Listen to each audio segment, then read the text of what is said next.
Hello दोस्तों, स्वागत है आपका मेरे चैनल पर। आज मैं आपके लिए लेकर आया हूँ book think and grow rich. तो इसमें क्या है कि 13 सीक्रेट्स बताए हुए हैं, सीक्रेट प्रिंसिपल्स जो कि आपको रिच बनने के लिए हेल्प करते हैं। तो ये लिखी गई है नेपोलियन हिल्स के द्वारा, मतलब ये बहुत पहले लिखी गई थी, लेकिन उसके बाद इसकी कॉपीज़ डिफरेंट डिफरेंट पब्लिकेशंस के द्वारा आती गई। एंड मतलब वो अपने अपने वर्ड्स के हिसाब से मोल्ड करके खुद के हिसाब से लिखते गए। किसी की बुक आपको इतनी मोटी मिलेगी और किसी की इतनी पतली। वो क्या है कि कोई मतलब डिफरेंट अपनी भाषा में लिख देते हैं, जैसे कह देते हैं कि कोई इजी सार बना के किसी ने दे दिया, समरी बना के, और कोई ज़्यादा एक्सप्लेन करके देगा। इसलिए तो यहाँ पर आपको बिल्कुल ही ब्रीफ में वो सारी चीज़ें मिल जाएंगी। तो स्टार्टिंग हम करते हैं प्रीफेस से कि क्या है इस बुक में। तो ये जो बुक है, पहले ऑथर के बारे में बताएंगे थोड़ा सा। नेपोलियन हिल कि वो 1883 में बोर्न हुआ था एक छोटे से घर में। फिर 13 साल की उम्र में वो रिपोर्टर बना, लिखने लिखने लगा, और वहीं पर वो एक बड़े बिजनेसमैन एंड्रयू कार्नेगी से मिला, और जिसने कि उसे ये आइडिया दिया, मतलब कि उसने अपने प्रिंसिपल्स बताए सक्सेस के। और वहीं पे उसने एक टास्क दिया एंड्रयू ने नेपोलियन को कि अगले 20 साल तुम क्या करोगे कि जो मैंने तुम्हें प्रिंसिपल बताए हैं उनके ऊपर रिसर्च करोगे, और अब इसको डेवलप करोगे, प्रिंसिपल को डेवलप करोगे कि इसकी साइकोलॉजी ऑफ पर्सनल सक्सेस, कि मतलब इसको पर्सनल सक्सेस में कैसे यूज़ कर सकते हैं प्रिंसिपल्स को। तो उसके अलावा कार्नेगी जो कि बिजनेसमैन था बहुत बड़ा उस समय का, उसने कुछ 500 से ज़्यादा रिच बिजनेसमैन अमेरिका के, उनका कॉन्टैक्ट दिया नेपोलियन को। तो उन सब लोगों से बात करके, रिसर्च करके, उनका इंटरव्यू करके ये जो 13 प्रिंसिपल्स है फिर नेपोलियन ने अपनी बुक में लिखे, जिसने कि कहते हैं कि ग्रेट डिप्रेशन में बहुत हेल्प की वहाँ अमेरिका में लोगों की अपनी गरीबी से बाहर आने के लिए। तो ये तो था ऑथर के बारे में। इंट्रोडक्शन में क्या है, पहली लाइन जो बहुत बढ़िया लगी मुझे वो ये लिखी हुई है, मैं पढ़ के सुनाता हूँ आपको। An intangible impulse of thought can be transmuted into its physical counterpart by the application of known principles। मतलब समझ तो गए होंगे आप कि जो आपकी सोच है उसको आप फिजिकल फॉर्म में लाने के लिए आपको एक्शन लेने की ज़रूरत पड़ेगी। कि मतलब आप जो भी सोचते हो वो सिर्फ सोचने से नहीं आ जाएगा। इसको हम ऐसे भी कह सकते हैं कि मतलब सिर्फ सोचने से नहीं आपके सामने आ जाएगा, आपको कुछ ना कुछ करना पड़ेगा, कुछ प्रिंसिपल्स को फॉलो करना पड़ेगा उस चीज़ को, इंटेंजिबल थॉट को आप फिजिकल फॉर्म में लाने के लिए।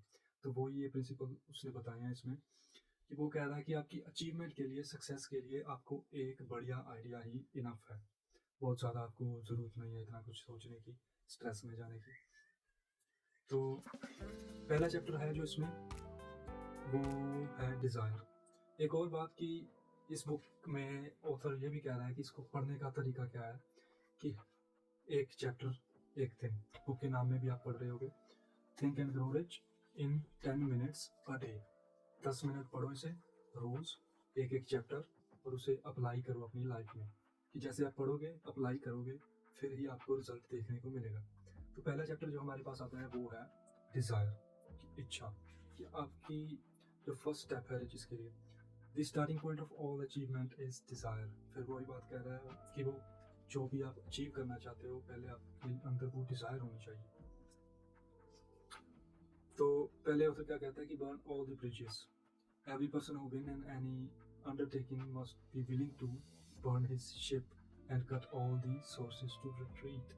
कि वापस जाने का कोई रास्ता ना हो, आपका सिर्फ सिंगल फोकस हो कि किस तरह मैं अपने गोल को अचीव करूं। आप ये मत सोचना किसी भी तरह की, अगर मैंने ये नहीं किया तो मैं कुछ और कर लूँगा, या नहीं तो मैं वापस चला जाऊँगा। नहीं, ये आपके दिमाग में आना ही नहीं चाहिए कि वापस कोई रास्ता और नहीं है, सिर्फ एक ही है फोकस मेरा, और वो है कि मैं इसे कैसे अचीव कर रहा हूँ। तो डिज़ायर कैसी होनी चाहिए? डिज़ायर होनी चाहिए डेफिनेट, कि उसकी स्पेसिफिक होनी चाहिए बिल्कुल ही आपकी डिज़ायर, कि मुझे ये चाहिए, बिल्कुल आपको पता हो, आपके दिमाग में क्लियर हो कि आपको क्या चाहिए। दूसरी चीज़ कि वो डोमिनेटिंग होनी चाहिए, कि आपके दिमाग में दोबारा बार बार घूमनी चाहिए, आपको याद रहनी चाहिए, हर जगह आपको वो दिखनी चाहिए कि हाँ भी मुझे ये गोल क्लियर करना है किसी भी हाल में। तीसरी बात है कि आपको बिलीव होना चाहिए उसमें कि हाँ भी मुझे ये मिल जाएगी। और इस बिलीव पे एक और बात कहता है तो कि you can not be ready to receive that which you desire until you believe you can and will acquire it, कि आपको वो चीज़ नहीं मिलेगी जो आप डिज़ायर कर रहे हो जब तक आपको पूरा भरोसा नहीं है कि आप उसको अचीव कर सकते हो। इसीलिए डिज़ायर अकेला नहीं, आपको उस पर पूरा भरोसा भी होना चाहिए कि हाँ, मैं कर सकता हूँ। और उसके बाद क्या है कि वो आपको एक स्टोरी सुनाता है, नेपोलियन, कि कैसे कि एक वॉरियर जो कि फाइट पे गया, और अब जैसे वो जगह पर पहुंचे, उन्होंने क्या किया, अपनी सारी शिप जला दी और अपने सभी सोल्जर को बोल दिया कि या तो हम जीतेंगे, नहीं तो हम सब मरेंगे। तो इससे क्या हुआ कि उसके सोल्जर में, सभी में ये मोटिवेशन आ गई कि हमें किसी भी हाल में जीतना ही है अगर वापस जाना है तो। उसके बाद हमें ये देखने को एक और स्टोरी मिल जाती है, मार्शल फील्ड, जो कि क्या है कि एक फाउंडर है शिकागो बेस्ड डिपार्टमेंट का, कोई डिपार्टमेंट स्टोर का। तो उसका क्या हुआ कि उसका और उसके थोड़े कॉम्पिटिटर्स, फेलो मर्चेंट्स हैं, तो उनका स्टोर में आग लग जाती है। पर आग लगने के बाद भी जो बाकी के लोग हैं वो कहते हैं, मतलब वो दोबारा बनाते हैं अपना स्टोर, लेकिन लोकेशन चेंज कर लेते हैं कि उनको लगता है कि यहाँ पे रिस्क है आग लगने की। तो लेकिन जो मार्शल है वो क्या कहता है कि मैं यहीं पर स्टोर बनाऊंगा। वो कहता है, gentleman, on that very spot I will build the world greatest store, no matter how many times it may burn down. तो उसके बाद क्या होता है कि उसका जो बिलीव था वो उसको सक्सेस गिफ्ट में दे देता है, और उसका जो स्टोर है वो बहुत बढ़िया चलने लग जाता है। अब इस चैप्टर के सेकंड पार्ट में हमें जो मिलती है चीज़ वो है इमेजिनेशन। अब इसमें एक और लाइन बहुत बढ़िया लिखी है, if you do not see great riches in your imagination you will never see them in your bank balance. कि डिज़ायर के बिलीव को लाने में आपको इमेजिनेशन की ज़रूरत पड़ेगी, कि बिलीव को बढ़ाने के लिए आपको इमेजिनेशन की ज़रूरत पड़ेगी। आपको सोचना पड़ेगा कि आपको क्या चाहिए, कैसे, मतलब वो सब कुछ आपको टीवी अपने दिमाग की स्क्रीन पे चलाना होगा। इसमें आगे हमें 6 स्टेप्स दिए गए हैं जो कि आपको गोल अचीव करने के लिए हेल्प कर सकते हैं। तो पहला स्टेप है कि establish in your mind the exact amount of money, कि अपने दिमाग में पूरी एग्जैक्ट मनी को इस्टेब्लिश करो, उसको रखो कि हाँ भी मुझे इतना कमाना है एक साल में, या मुझे इतनी वर्थ चाहिए, मेरी नेटवर्थ इतनी हो। वो सब कुछ आपको एग्जैक्ट अमाउंट के हिसाब से अपने दिमाग में बिठाना है। सेकंड स्टेप क्या है, determine specifically what you are willing to give to attain your goals, कि आप क्या खोने के लिए तैयार हो अपने गोल्स को पाने के लिए, कि ये आपकी विलिंगनेस को शो करता है कि आप कितने ज़्यादा विलिंग हो किसी चीज़ को पाने के लिए, कि आप उसके लिए ये सब खो सकते हो, अपनी नींद खो सकते हो, खाना पीना छोड़ सकते हो। तो खाना पीना छोड़ सकते हैं, मतलब इस काम में इतना ज़्यादा बिजी हो जाना कि खाना भूल गए, वो वाला कह रहा हूँ मैं। तो तीसरी चीज़ जो आ रही है वो है set a firm deadline for acquiring your goals, कि डेडलाइन बनाना शुरू कर लो कि ये गोल जो है मुझे इस तारीख से पहले पहले ख़त्म करना है। तो उससे क्या होगा, जल्दी जल्दी आप अपने गोल्स ख़त्म करोगे छोटे छोटे, और अपने बिगर गोल की तरफ जल्दी बढ़ोगे। और जो तीसरी चीज़ है वो है create and immediately implement regardless of your redness a concrete plan for attaining your desires.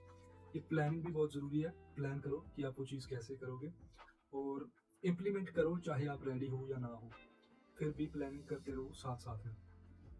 पांचवी स्टेप है हमारे पास, condense your response to 1 to 4 and write them in the clear concise statement.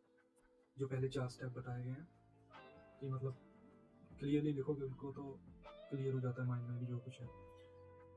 6वां step क्या है, repeat this statements to yourself out loud 2 times a day। मतलब जो 4 step आपने clear statement में लिख लिए अभी, उनको खुद से ही रिपीट करना है और सुबह उठने के बाद और सोने से पहले, बेड टाइम के पहले 2 बार बोलकर। और ये आपके लिए आपकी एफर्मेशंस बन जाएंगी जो कि आपको हेल्प करेंगी आपकी सक्सेस को मैनिफेस्ट करने में। मीटिंग यूर अदर सेल्फ, ये नेक्स्ट पार्ट आता है चैप्टर में। तो इसमें ये बताया कि no one is ever defeated until defeat has been accepted as reality, कि कोई भी तब तक नहीं हारता जब तक वो अपनी हार मंजूर नहीं कर लेता। जब तक आप ये नहीं मान लेते कि मैं हार चुका हूँ, तब तक आप नहीं हारते। क्योंकि मेरे पर्सपेक्टिव से क्या है कि लाइफ सिर्फ ड्रॉज है, लाइक प्रोबेबिलिटी के बारे में आपने सुना होगा कि एक बार नहीं निकला, दूसरी बार नहीं, तीसरी बार, चौथी बार, पंचवी बार, किसी ना किसी एक पॉइंट पर आपका जो है ड्रॉ निकल ही आता है।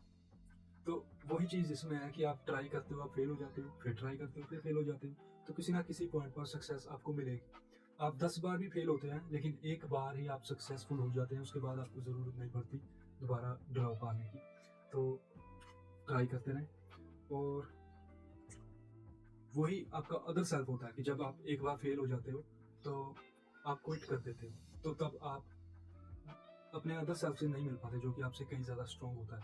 कि अगर आप उस जगह पर क्विट ना करते और दोबारा ट्राई करते, तो आप अपने आप को देख पाते एक स्ट्रॉन्गर सेल्फ में। तो यहाँ पे वो उस अदर सेल्फ की बात हो रही है कि जो क्विट नहीं कर रहा, तो आप उसको अपनाएं, उसके जैसा बनने की कोशिश करें। आगे क्वेश्चन बताइए, your personal success equation, this one quality which one must possess to win, and that is definiteness of purpose, the knowledge of what one wants, and a burning desire to possess it। कि सिर्फ एक quality है जो कि आपको जिता सकती है, वो है डेफिनेटनेस ऑफ पर्पस। मतलब आपको पता हो कि मुझे क्या चाहिए, एग्जैक्टली आपको क्या चाहिए, आपके दिमाग में क्लियर हो कि मुझे, अगर आप प्रोफेशन में चाहते हैं किसी चीज़ को चाहना कि मुझे लॉयर ही बनना है, आपके दिमाग में क्लियर है, या मुझे बिजनेसमैन बनना है, या कुछ ऐसा, मुझे ट्रेडिंग करनी है, मुझे यूट्यूब चैनल चलाना है, और या कह लो कि मुझे किसी भी तरह मिलियंस ऑफ डॉलर्स कमाने हैं, एक साल में 10 करोड़ कमाने हैं। आपके दिमाग में क्लियर हो पहले, सबसे पहले ये, और फिर उसके प्रति डिज़ायर हो कि हाँ मुझे कमाने हैं, और कोई चारा नहीं है मेरे पास, मुझे कमाने हैं, जो मर्जी हो जाए। तो ये दो चीज़ें आपके पास होनी चाहिए। तो ये था हमारा पहला chapter, think and grow rich का। अगला चैप्टर हम करेंगे अगली वीडियो में। तब तक इस चैप्टर को दिमाग में दोहराएं, इमेजिनेशन और डिज़ायर को अच्छे से समझें, और इसको अपनी लाइफ में अप्लाई करें, ताकि आप अगले चैप्टर के लिए रेडी हो पाएँ। तो बुक्स को ऐसे ईजी लैंग्वेज में समझने के लिए हमारे चैनल को फॉलो करें, वीडियो को लाइक करें, और बने रहें हमारे साथ। नेक्स्ट चैप्टर हम लाएंगे अगली वीडियो में। तब तक थैंक यू।